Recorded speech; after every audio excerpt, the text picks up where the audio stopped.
खबरें ये भी आ रही है कि अमेरिका में बड़ी संख्या में लोग छठ का त्यौहार मनाते हैं। उसी तरह से ब्रिटेन के भी कुछ हिस्से में जो भारतीय मूल के लोग हैं, उत्तर भारत से जिनका संस्कृति और उसकी मिट्टी से संबंध है, तो वहाँ पर भी छठ मनाते हैं। तो कुल मिलाकर के ये कहा जा सकता है कि छठ अब वैश्विक रूप ले चुका है और पूरे विश्व स्तर पर छठ त्यौहार को धूमधाम से मनाया लोक आस्था का महापर्व और उत्तर भारत की रौनक कही जाने वाली त्यौहार छठ की आज से शुरुआत और ये 4 दिनों तक निरंतर चलता रहेगा। कहते हैं इस त्यौहार के विषय में कि जितने भी काल थे उन सभी काल में छठ की आज भी परंपरा बरकरार है, इसलिए इसे उत्तर भारत में महापर्व भी कहा जाता है।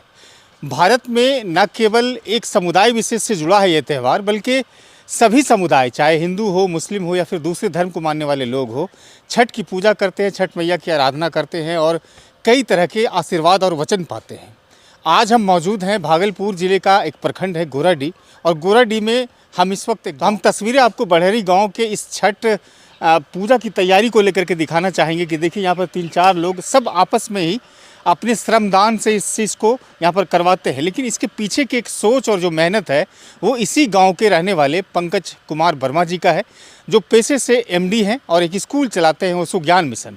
और ये स्कूल की परंपरा कहते हैं पंकज जी की आज से 20-25 साल पहले से शुरू हमने की थी, और उस वक्त हमने ये स्कूल की शुरुआत की थी जब हमारे इलाके में शिक्षा की अलग की लौ नहीं जली थी। हमने एक छोटी सी शुरुआत की और बाद में स्कूल को निरंतर अभी तक हम चलाए जा रहे हैं। हमारा मकसद इस स्कूल के माध्यम से शिक्षा सेवा करना है, लोगों को शिक्षा देना है, ना कि धन कमाना है।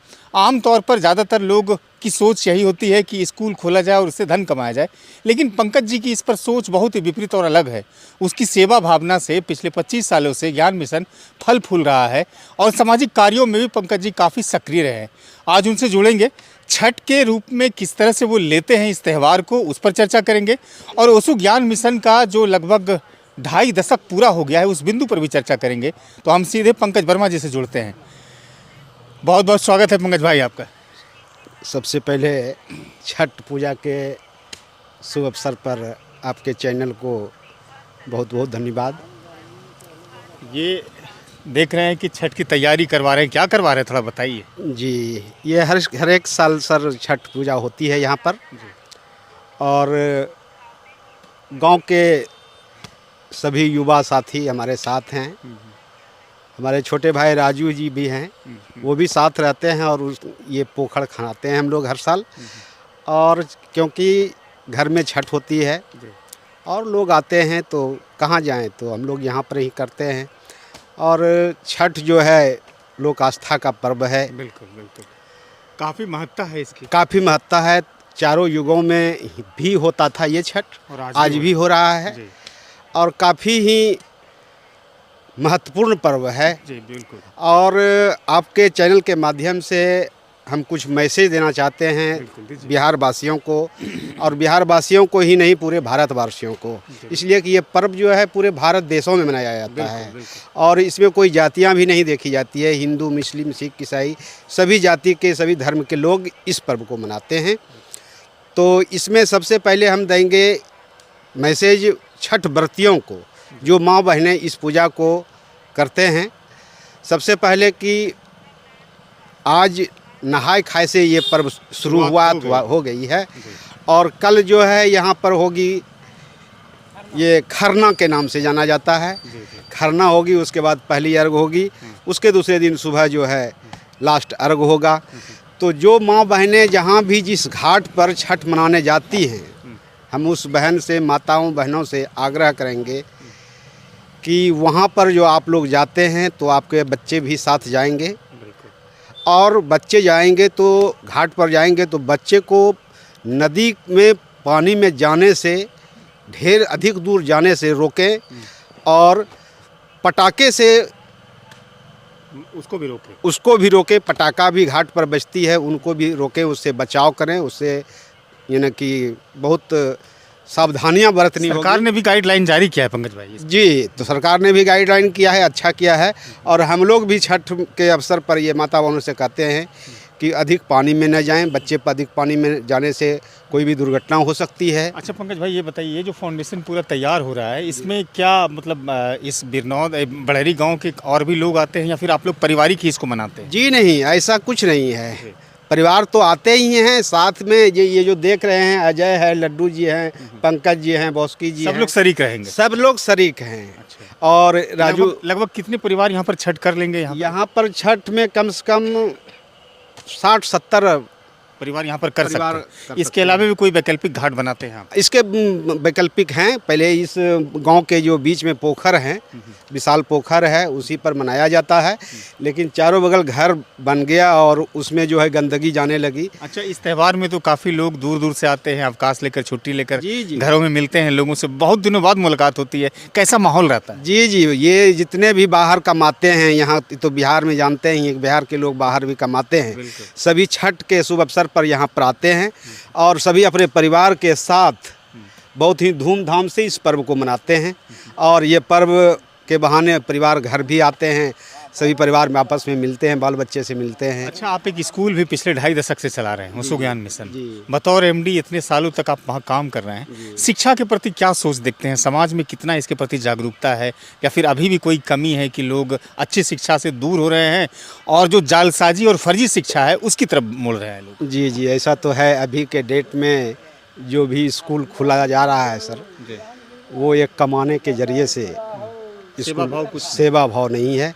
कितना अधिक से अधिक हम पैसा कमाएं, मकसद वही है। मकसद यही है। ऐसे हमारा स्कूल जो है ओशो ज्ञान मिशन गोराडीहाट पर स्थित है और बहुत दिनों से ये स्कूल चल रहा है, जिनके डायरेक्टर डॉक्टर राकेश कुमार रमन जी हैं और उसको हम चला रहे हैं। एमडी हैं वहाँ? एमडी हैं वहाँ के, और उसको हम चला रहे हैं। और ये दावा के साथ मैं कहता हूँ कि पूरे बिहार में जितनी स्कूल है, बच्चे का किताब जो दिया जाता है, कॉपी जो दिया जाता है जितना रुपये का, जब हमारे स्कूल में आइएगा और देखिएगा कि कितने रुपये की किताब और कॉपी देते हैं, तो आपको लगेगा कि ये बहुत कम है। यानी बहुत ही एकदम नॉमिनल चार्ज है, फीस भी नॉमिनल है। और स्कूल में हमारे जितने भी शिक्षक हैं सब बुजुर्ग शिक्षक हैं। पढ़ाने की शैली उसकी जो है वो अलग मिलेगी हर स्कूल से। यानी सभी अनुभवी शिक्षक हैं और बुजुर्ग शिक्षक हैं। और हिंदी इंग्लिश दोनों की पढ़ाई होती है। हिंदी मीडियम, अंग्रेजी मीडियम, दोनों की पढ़ाई होती है। ये स्कूल कहाँ से कहाँ तक चलाते हैं? यानी कौन सी क्लास से कहाँ तक? ये नर्सरी से 6 तक चलता है सर। नर्सरी के 6 के बाद बच्चा सरकारी स्कूल में जाते हैं, उसके बाद फिर चले जाते हैं। हाँ जी। हमारे स्कूल में तो उतना दिन से चल रहा है कि जो लड़के लड़कियां पढ़ी थी, आज उनकी शादी उसके बच्चे हमारे यहाँ पढ़ रहे हैं। हाँ, 25 वर्षों का अनुभव एक लंबा अनुभव है। उनके बच्चे भी पढ़ रहे हैं हमारे यहाँ भी। अच्छा, जो पढ़े थे उनके बच्चे भी उनके बच्चे पढ़ रहे हैं। जी जी, राजू जी, उनसे भी बात कर लेते हैं। थोड़ा राजू जी इधर आ जाइए। देखते हैं, हाफ पैंट पहन के, टी शर्ट पहन करके पूरा छठ की तैयारी करवा रहे हैं। ये आपके चैनल को सबसे पहले मेरे तरफ से धन्यवाद कि आपने आके हम लोग का इंटरव्यू लिए। इसके लिए मैं सबसे पहले आपको धन्यवाद देता हूँ। ये बिहार में प्रसिद्ध और लोक आस्था का पर्व कहा जाता है। इससे बड़ा कोई पर्व नहीं होता है। इसमें 3 दिन हम लोग व्रत रहते हैं। नहाय खा से स्टार्ट होता है, खरना होता है, फिर पहली अर्घ और उगते हुए सूर्य का अर्घ दे के समापन होता है इस पर्व में। इस पर्व में हम लोग बच्चे से सुनते हुए आ रहे हैं 2-4 पीढ़ी से। इस पर्व में बहुत सा लाभ हुआ है, सभी लोग शक्ति भी है।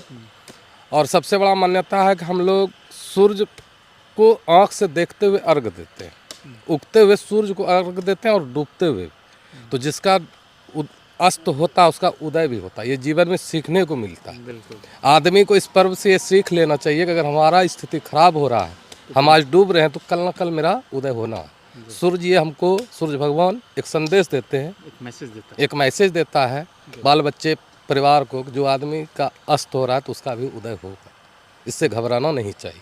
अच्छा, माहौल तो बड़ा खुशनुमा रहता होगा छठ के दिन? जी, हमारे यहाँ पे बच्चे बूढ़े सभी आते हैं और हम लोग सब मिल करके इस घाट को बनाते हैं। साफ सफाई का ध्यान रखते हैं, लाइट बत्ती बाजा सबका व्यवस्था करते हैं बढ़िया से। जी, शुक्रिया राजू जी। देखिए, राजू जी ने एक बड़ी बात कही है कि छठ पर्व एक मैसेज देता है, एक संदेश देता है कि अगर किसी चीज़ का उदय हो रहा है तो उसका अस्त भी होगा। यानी कि अगर जो चीज़ डूब रहा है तो उसका उगना भी तय है। इसलिए जीवन में हम सबको घबराना नहीं चाहिए और छठ के इस संदेश को जीवन में आत्मसात करना चाहिए। हम आपको बताते चले कि छठ न केवल उत्तर भारत में मनाया जाता है, बल्कि दक्षिण भारत में बहुत सारे उत्तरी भारतीय जो प्रवासी हैं वहाँ पर वो रहते हैं, तो वो मनाते हैं। खबरें ये भी आ रही है कि अमेरिका में बड़ी संख्या में लोग छठ का त्यौहार मनाते हैं।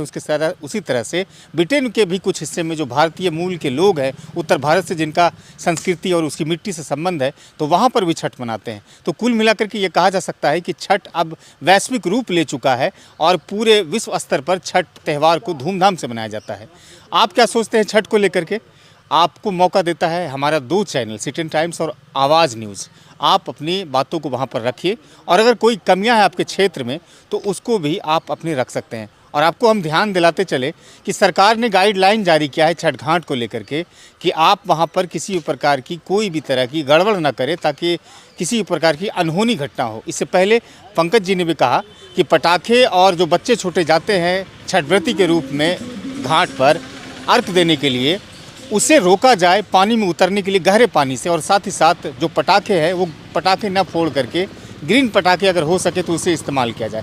फिलहाल बातचीत कैसी लगी, क्या सोचते हैं आप? स्वतंत्र हैं, कमेंट कीजिए मुझे, और साथ में आप मुझे यूट्यूब पर सब्सक्राइब कर लीजिए, फेसबुक पर भी हमारी चैनल है, वहाँ भी आप जाकर के फॉलो और लाइक ज़रूर कीजिए ताकि मैं आगे भी इसी तरह का वीडियोज़ लाता रहूँ और आपके सोच पर खरा उतरता रहूँ।